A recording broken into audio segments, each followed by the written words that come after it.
주의 이름으로 모인 곳에는 하나님이 항상 함께 하십니다. 사람들은 하나님이 계시면 보여달라고 그래요. 저는 눈으로 보는 것보다 확실하게 하나님을 보고 하나님과 동행합니다. 왜냐하면 믿음으로 하나님을 바라볼 때 하나님은 만나 주십니다. 이 시간 우리 모두가 다 하나님 깊이 만나는 그런 은혜가 있기를 축복합니다. 오늘 봉독한 말씀을 중심해서 삶의 주권을 하나님께 돌려드리는 삶. 주권이라고 하는 말은 주인 주자 권세 권자이죠. 그래서 우리의 삶의 모든 권세를 내가 주인 삼고 살아갈 것인가 아니면 하나님이 나의 주인 삼고 살아갈 수 있을까? 오늘 생각하면서 하나님의 말씀을 드리려고 합니다. 사람들의 생사화복 그리고 흥망성쇠의 주권이 누구에게 달려있다고 생각을 하십니까? 아주 평범한 질문과 같습니다. 하나님을 믿는 성도들이라면 당연히 우리의 생사화복과 흥망성쇠는 하나님의 손에 달려있다라고 말할 수 있을 것입니다. 그런데 아무리 하나님의 백성이라도 그들의 실상, 삶의 실상을 들여다보면 생사화복과 흥망성쇠의 주권이 하나님께 있는 것 같지 않는 이런 성도가 많아요. 하나님께 있는 것이 아니라 자기에게 있는 것을 우리는 금방 알 수가 있습니다. 말로는 모든 주권이 하나님께 있다고 말하면서도 실상의 삶을 들여다보면 주권이 나에게 있다고 생각하면서 사는 우리 성도들 그리고 또 많은 사람들의 모습을 바라볼 수가 있는 것입니다. 또 어떤 사람들은 생사화복과 흥망성쇠의 주권이 삶의 환경에 달려 있다고 말하는 사람도 있습니다. 금수저, 흙수저라고 하는 말을 많이 하죠. 사람이 세상을 살아가는 데 있어서 삶의 성공과 실패는 무슨 수저를 물고 이 땅에 태어나는가가 매우 중요하다고 생각을 합니다. 어떤 이들은 또 사람들의 흥망성쇠의 권세가 세상의 권력에 달려있다고 생각하고 어떤 이는 운에 있다고도 생각하는 이런 사람들이 많이 있죠. 그렇다면 나는 어떻습니까? 우리는 어떻습니까? 우리가 오늘 함께 읽은 본문 말씀은 이러한 사실들, 생사화복과 흥망성쇠가 철저하게 세상의 환경과 형편과 처지, 그리고 또한 권력, 사람의 힘에 달려있다고 믿고 있었던 사울왕, 그리고 생사화복과 흥망성쇠의 주권이 사람에게 있는 것이 아니라 하나님의 손에 달려있다고 믿고 지금까지 삶을 살아왔던 사람, 다윗, 이 두 사람이 쫓고 쫓기는 관계가 오늘 우리의 본문 말씀이에요. 사람에게 있어서 생사화복과 흥망성쇠는 말 그대로 그 사람의 존망과 관계된 매우 중요한 일이죠. 그래서 우리가 이 문제를 어떻게 이해하고 우리가 이 문제를 어떻게 생각하고 사느냐에 따라서 우리 신앙생활의 근본이 달라지도록 되어 있습니다. 새해 들어서 우리가 벌써 한 달을 다 보냈네요. 오늘은 2월달 첫째 날이고 첫 번째 맞는 주일입니다. 우리의 믿음이 사변적이고 추상적인 믿음이 아니라 실제적이고 살아서 역사하는 믿음으로 단장하기 위해서 어떤 믿음을 우리가 가질 수 있을까? 오늘 생각하면서 본문 말씀을 선택하게 되었습니다. 여러분이 구약성경 사무엘상 17장에 보면 한 사건을 만날 수가 있습니다. 그리고 또 이 사건에 대해서 두 가지 반응을 우리가 접할 수가 있어요. 한 사건이라는 것은 이스라엘과 블레셋과의 전쟁입니다. 이스라엘과 블레셋과의 전쟁이 발생하게 되었고 이 전쟁에서 블레셋의 대장군이라고 하는 골리앗이라고 하는 대장군이 나와서 이스라엘의 하나님과 이스라엘 백성들을 조롱하고 비난하는 말을 하는 사건입니다. 하나님의 백성들에게 있어서 이런 사건은 굉장히 큰 사건이에요. 그리고 이 사건을 바라보는 두 가지 반응을 보게 됩니다. 첫 번째 반응은 참고적으로 그들은 모두가 다 같이 골리앗을 대적하고 있는 이스라엘 백성들, 사울왕을 비롯해서 모든 이스라엘 백성들은 다 같이 하나님을 믿는 하나님의 거룩한 백성들이에요.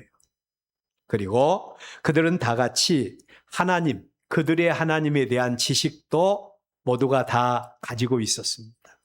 하나님은 전능의 하나님, 하나님은 구원의 하나님, 하나님은 모든 것을 공급해 주시는 능력의 하나님, 다 알고 있어요.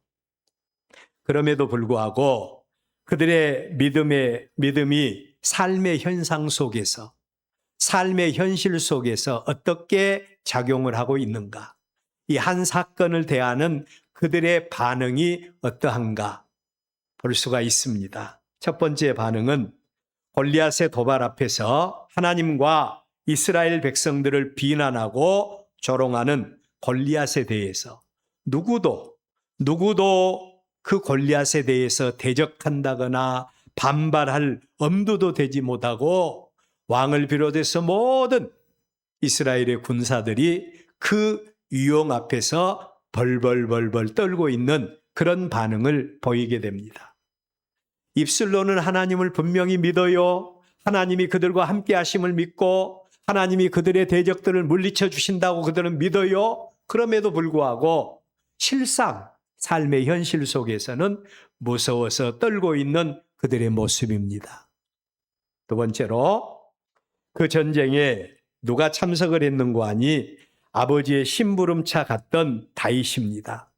이 다윗이 그 전쟁을 목격하게 됩니다. 그리고 그 다윗이 골리앗이 하나님을 비난하고 조롱하는 이스라엘 백성들을 조롱하는 그런 반응을 듣게 돼요. 여러분, 다윗은 나이가 어려서 전쟁에 참여할 수 있는 자격도 없는 사람이라고 우리는 잘 들어서 알고 있습니다. 그럼에도 불구하고 그에게는 하나님과 그에게는 이스라엘 하나님의 백성들을 조롱하는 골리앗을 그냥 둘 수 없다고 하는 마음속에 뜨거운 열정과 의분이 일어나기 시작했습니다. 하나님의 백성들은 하나님 편에서 어떤 형편과 처지 속에서도 어떤 상황 속에서도 하나님을 향한 열심과 하나님을 향한 의분이 일어나서 하나님의 영광을 위해서 쓰임받고 싶어하는 이런 열정이 우리 마음속에 일어나는 사람, 살아서 역사하는 믿음의 사람인 줄로 믿습니다. 자, 여러분, 다윗이 바로 그 믿음을 가졌어요. 저는 이 믿음을 가리켜서 살아서 역사하는 믿음이라고 말합니다. 오늘 우리의 믿음도 사변적이어서는 안 돼요. 사변이라고 하는 말은 우리의 마음속에, 우리의 생각 속에 머물러 버리는 하나님이 아니라 우리의 믿음은 살아서 역사하는 믿음, 우리의 삶을 통해서 증명되어지는 그런 믿음이라야 하나님께서 영광을 받으실 줄로 믿습니다. 이런 믿음으로 우리가 자라가야 됩니다. 첫째로 생사화복과 흥망성쇠가 사람의 손에 달려 있다고 생각하면서 사는 사울왕의 모습을 한번 보십시다. 이 사울왕은 원래 하나님을 경외하는 왕이었다고 했습니다. 하나님을 경외하는 왕이었어요. 그런데 그런 그가 한 나라의 왕이 되었고, 그리고 권력의 맛을 보는 순간에 하나님 중심이 아니라 자기 중심의 사람으로 변질되어 버린 겁니다. 자기 중심의 사람으로 변질되어 버렸어요. 우리도요, 우리의 믿음이 늘 깨어있지 않고 기도하지 않고 하나님의 말씀으로 자신을 쳐서 복종시키지 않으면 우리 믿음은 100이면 100사람 모두가 다 은혜로 출발했지만 항상 우리는 하나님 중심이 아니라 나 중심의 신앙생활을 가질 수밖에 없다는 거예요. 그 후에 사울 왕의 모습을 보면 자기를 위한 일이라면 하나님의 어떤 언약, 자기를 위한 일이라면, 자기의 유익을 위한 일이라면 하나님의 어떤 언약이나 하나님의 어떤 규례도 전혀 상관하지 않고 뛰어넘는 그런 믿음의 반응을 보이게 됩니다. 그런데 여기서 우리가 한 가지 기억할 말씀은 그런 사울 왕의 모습을 자세히 들여다보면 그럴 수도 있었겠다. 그럴 수도 있었겠다. 인간적인 연민의 정을 느끼게 하는 그런 부분들이 분명히 있습니다. 한번 여러분들 보세요. 예를 들어 본다면 사무엘상 13장에서 이스라엘 백성과 이 블레셋이 계속해서 이스라엘 백성들 가운데 등장하는 것은 블레셋은 하나님의 백성들을 대적하는 사단 마귀를 상징하는 그런 백성들로 성경은 우리에게 소개가 돼요. 그래서 이스라엘이 믿음이 충만하고 하나님의 은혜 가운데 거할 때 하나님은 블레셋을 물리치고 이스라엘로 하여금 승리의 삶을 살게 합니다. 그러나 이 이스라엘이 하나님의 말씀대로 살지 않고 자기 뜻대로 살게 되면 블레셋이 일어나서 이스라엘을 대적하게 하는 이런 구조가 계속해서 구약 성경에 이어지고 있어요.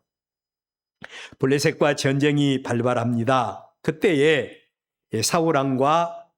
사울왕의 이스라엘 군대와 블레셋 군대는 엄청난 전력의 차이가 났습니다.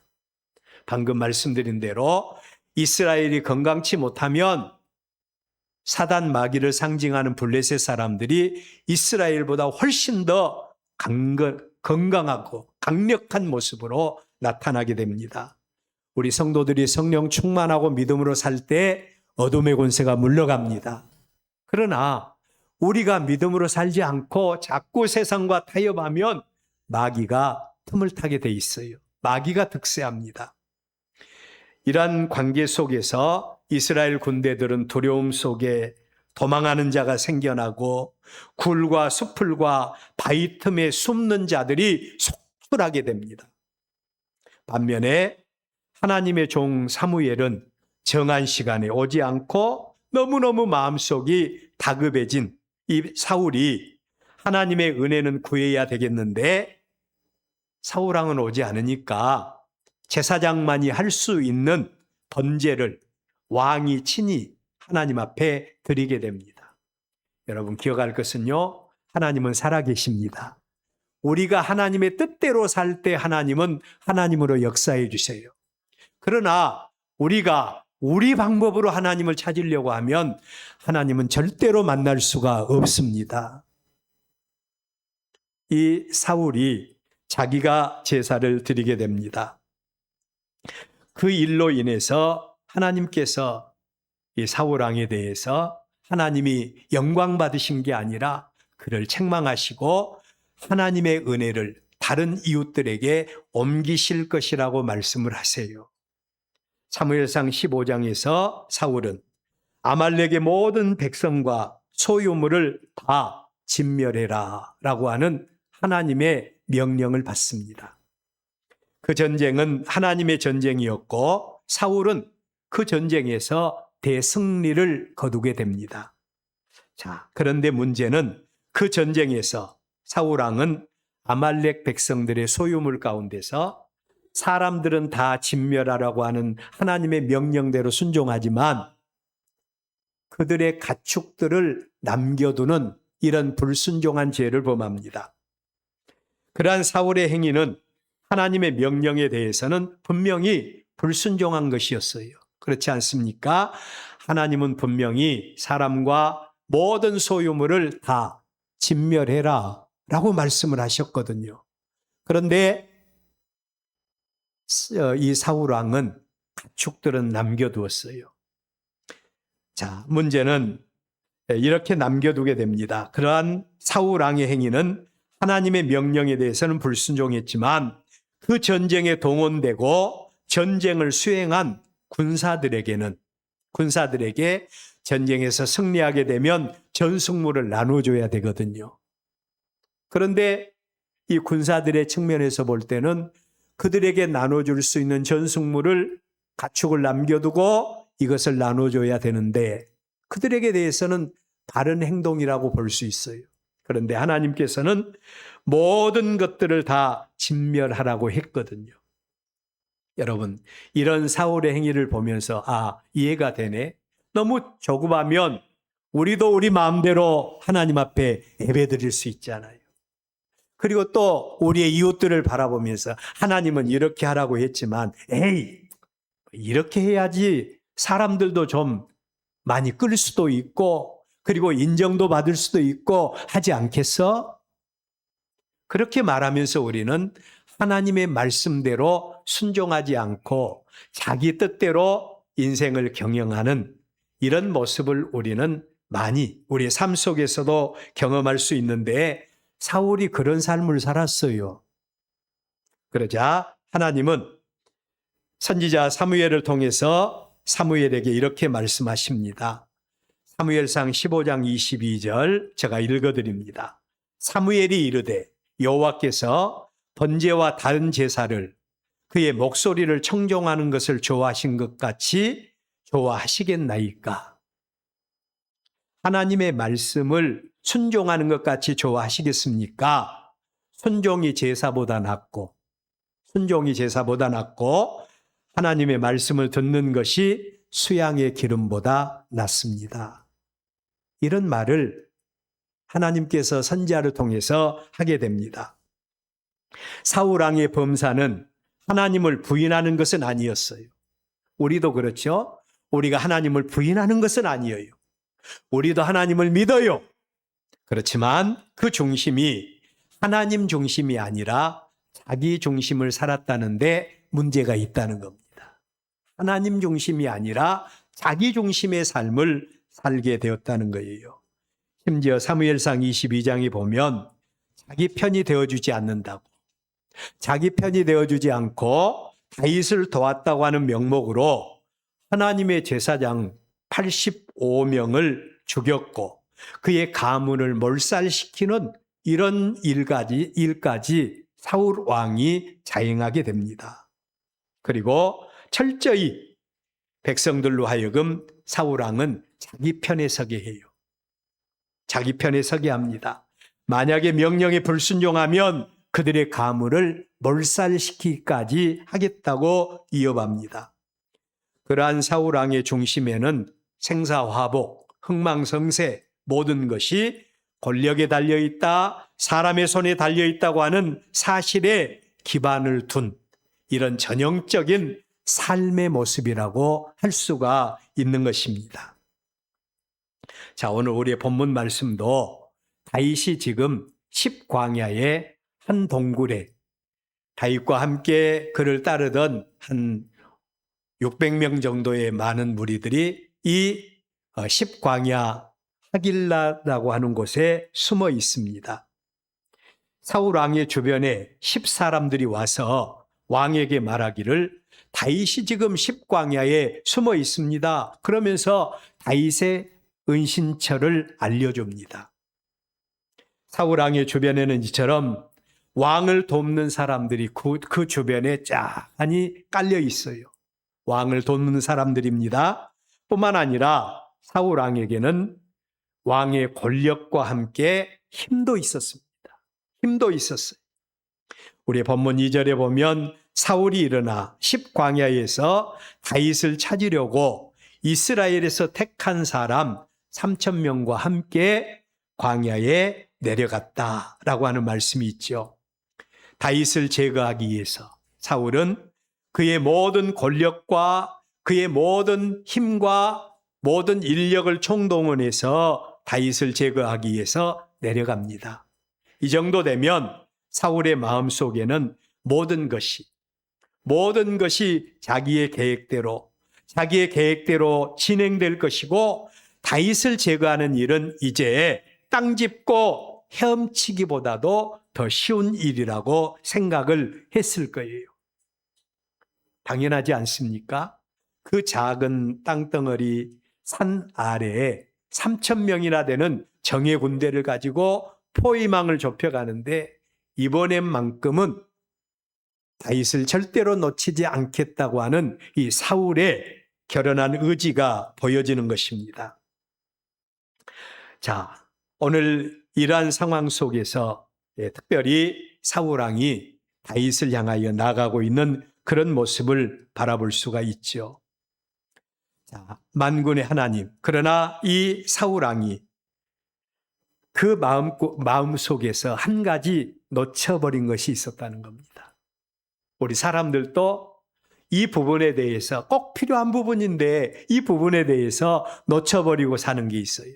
그게 뭔가 하니 바로 하나님의 은혜입니다. 사람이 아무리 권력을 가지고 또 사람이 아무리 그 주변에 많은 그를 돕는 그런 사람들이 있다 할지라도 형편과 처지가 다 조성되었다 할지라도 하나님의 은혜가 아니면 우리는 아무것도 할 수가 없다는 겁니다. 여러분, 우리는 불과 2년 전에 윤석열 대통령이라고 하는 대통령에 의해서 이 나라가 큰 일을 당할 뻔한 적이 있었죠. 그 주변에는 무속의 힘을 빌린 사람도 있었고 그 주변에는 여러 사람들이 있었고 정황상으로 볼 때 그 일이 성공할 수 있었겠다. 그런데 그 일이 실패하고 말았던 것을 우리는 기억할 수 있습니다. 주권이 사람에게 있는 것 같지만 그러나 우리의 생사화복과 흥망성쇠는 결코 사람에게 있지 아니하다는 사실 우리는 알 수 있습니다. 하나님이 허락지 아니하시면 사람의 힘과 능력으로 되어지는 일은 하나도 없다. 여러분, 작은 일부터 시작해서 우리의 가정, 우리의 자녀들, 우리의 관계, 우리의 사업, 우리의 직장, 우리의 모든 것들이 다 사람의 생각과 사람의 힘과 사람의 능력으로 되어지는 것은 하나도 없습니다. 하나님이 도와주셔야 됩니다. 참새 한 마리라도 땅에 떨어지는 것이 하나님의 섭리가 없이는 절대로 이루어질 수 없다고 했습니다. 그렇다면 두 번째로 생사화복과 흥망성쇠는 사람의 힘과 사람의 능력이 아닌 하나님의 손에 달려있다. 어떻게 증명할 수 있습니까? 인간적인 오만에 빠져있던 사울 왕과는 달리 하나님의 절대 주권을 인정하는 다윗의 삶, 그리고 그 다윗에게 베풀어 주시는 하나님의 은혜를 통해서 하나님이 이런 방법으로 우리 인생을 인도하고 있구나. 그 사실을 우리는 알 수가 있어요. 다윗의 삶의 특징이 있다면 다윗은 항상 하나님을 향하여 열려있는 영성을 가지고 있었습니다. 어떤 일을 만나도 먼저 다윗은 하나님께 기도했어요. 여러분은 혹시 하나님 앞에 나와서 정식적으로 이렇게 예배하는 시간 말고 여러분은 하나님 앞에 늘 깨어서 기도하고 여러분의 삶 속에서 하나님과 동행하는 삶을 삽니까? 우리의 마음의 문이 열려 있어서 항상 하나님과 동행하며 하나님의 은혜 가운데 사십니까? 다윗은 그런 삶을 살았어요. 어떤 일을 만나도 하나님께 기도했고 하나님이 응답하시면 그 말씀대로 순종하는 삶을 다윗은 살았던 겁니다. 사무엘상 23장에 보면 블레셋 사람들, 또 블레셋이 나오네요. 블레셋 사람들이 이스라엘의 그 일날을 쳐서 그 타작마당을 탈취하는 사건이 일어납니다. 여러분, 한 해 동안 열심히 농사를 지었어요.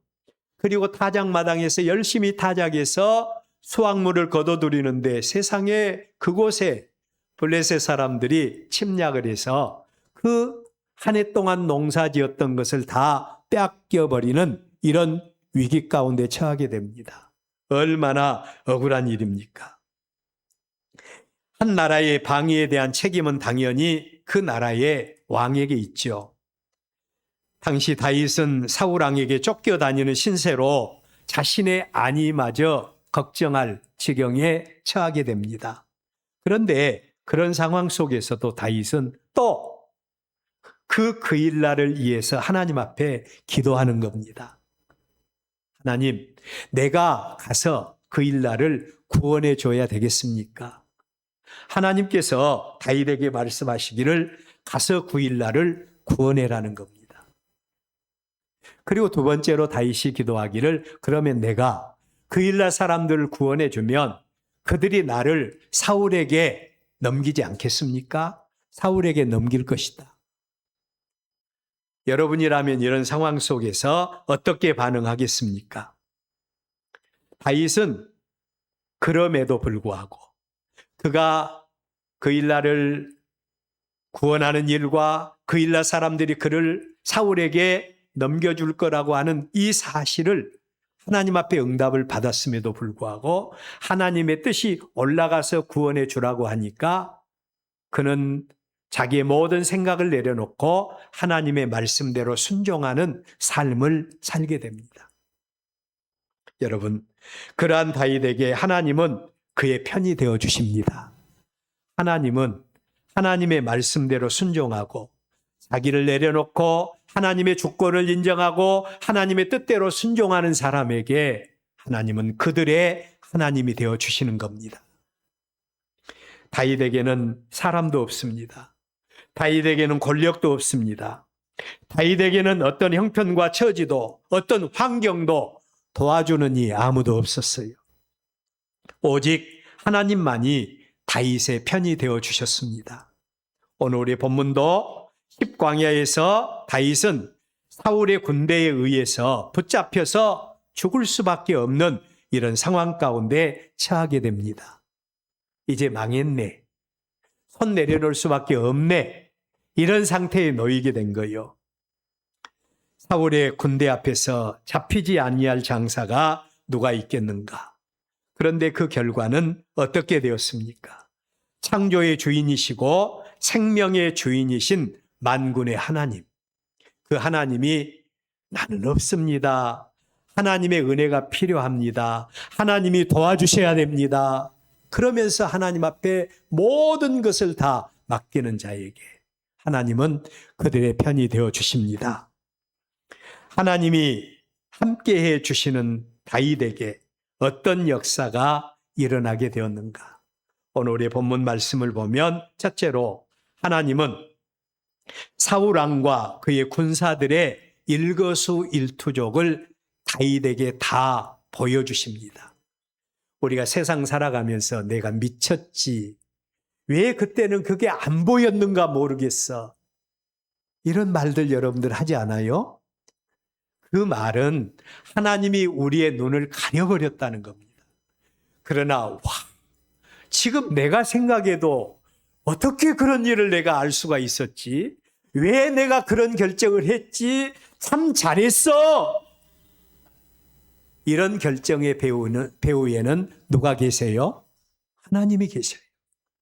하나님이 다윗에게 모든 것을 다 보여주십니다. 사울 왕의 속속들이 모든 것을 다 보여주십니다. 뿐만 아니라 하나님은 다윗의 주변에 꼭 필요한 사람, 충성된 일꾼을 다윗에게 또 붙여주셨어요. 우리 본문 6절 하반절에 보면 누가 나와 더불어 진영에 내려가서 사울에게 이르겠느냐 하니 아비새가 이르되 내가 함께 가겠나이다. 여러분, 지금 다윗이 사울 왕에게 내려가는 사울의 진에 내려가는 그런 길인데 누가 나가 함께 하겠느냐 했을 때 아비새가 내가 함께 하겠다. 그 길은 죽음의 길일 수도 있고 생명을 걸고 가야 할 그런 길인데 그럼에도 불구하고 하나님은 하나님의 종인 다윗의 주변에 꼭 필요한 사람들을 붙여주십니다. 여러분, 우리의 삶의 주권을 하나님께 맡기고 하나님 중심으로 살아갈 때 하나님은요, 여러분의 삶 속에 꼭 필요한 사람 붙여주실 줄로 믿습니다. 꼭 붙여주실 겁니다. 그리고 세 번째로 하나님이 직접 다윗을 위해서 역사해 주셨습니다. 7절에 보면 다윗과 아비새가 밤에 그 백성에게 나아가 본즉 사울이 진영 가운데 누워 자고 창은 머리곁 땅에 꽂혀 있고 아브넬과 백성들은 그를 둘러 누웠는지라. 아비새가 이르되 하나님이 오늘 당신의 원수를 당신의 손에 넘기셨나이다. 이 아비새가 바라볼 때 하나님께서 사울을 다윗의 손에 넘기셨고 그 생각으로 내가 이 자리에서 사울을 한 창에 꼽아 그 심장을 꼽아 넣으면 그가 죽을 것입니다. 그러니 내가 창으로 그를 찔러서 단번에 땅에 꽂게 해 주십시오. 이 정도로 하나님께서 다윗의 길을 인도하신 겁니다. 사실 여러분 우리 저녁 시간을 아마 여러분 잘 알 거예요. 고요한 시간에 조그만 부스럭거리는 소리도 얼마나 크게 들립니까? 더구나 사울의 군대들은 숙련된 군대들이에요. 그 많은 군대가 지금 사울을 에워싸고 있습니다. 그리고 사울을 보호할 수 있는 모든 수단과 방법들이 다 동원해서 왕을 호위하고 있는데 그 많은 사람들 가운데서 한 사람도 다윗과 아비새를 발견하지 못한 겁니다. 어떻게 그런 일이 일어날 수 있지? 사람은 불가능하지만 하나님은 가능합니다. 하나님께서 역사하시면 가능해요. 하나님께서 다윗을 사울에게 인도했고 그리고 그를 한창에 땅에 꼽을 수도 있는 그런 상황을 조성하게 됩니다. 그럼에도 불구하고 오늘 우리의 본문에 보면 다윗의 모습을 보십시오. 그의 신하인 아비새가 한 칼에 사울을 죽이자고 했을 때 다윗은 하나님이 그를 다윗의 손에 붙이셨다고 했을 때 다윗은 강력하게 부인합니다. 아니라는 거예요. 비록 지금은 사울이 권력욕에 사로잡혀서 하나님의 뜻과는 상관없이 나를 죽이려고 하지만 그는 하나님이 기름 부어 세우신 하나님의 종이라는 겁니다. 하나님의 종은 하나님이 책임져 주실 것이다. 손을 들어서 하나님의 종을 죽일 수가 없다는 거예요. 여러분, 지금 다윗과 사울과의 관계는 쫓고 쫓기는 생명을 두고 하는 게임을 지금 진행 중에 있는데 세상에 자기를 죽이려고 하는 이 사울을 살려주는 이런 일을 행하게 됩니다. 이런 일을 행하게 돼요. 여러분, 결과는 어떻게 됐습니까? 하나님께서 사울을 위해서 다윗이 사울의 목숨을 살려주게 되었고 모든 삶의 조건을 다 하나님께 맡겼을 때 하나님이 그 모든 다음에 모든 일들을 하나님이 책임져 주시고 하나님께서 모든 사건을 종결시켜 주시는 역사를 볼 수가 있습니다. 2026년도를 맞이하면서 벌써 우리가 한 달을 다 살았어요. 이제 다시 한 번 더 새로운 한 달을 우리가 경영해 나가면서 우리의 삶을 어떻게 살아야 할 것인가? 여러분, 삶의 조건을 하나님께 맡길 수 있기를 바랍니다.